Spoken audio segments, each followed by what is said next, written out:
Of these receivers inside this system are normally conducted by the National Weather Service. Every Wednesday is when the EAS when there is a threat of more existing severe weather until the next available good weather day. The warning alarm is transmitted over National Weather Service radio stations in North Central and Northeast Illinois, with the activated for watches and warnings in all counties in North Central and Northeast Illinois, as well as counties in Northwest Indiana. Reception of this broadcast in the alarm tone will vary at any given location.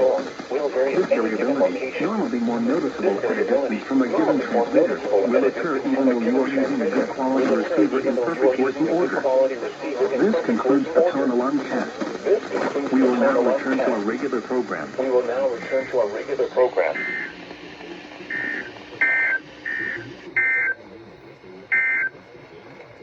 Here is the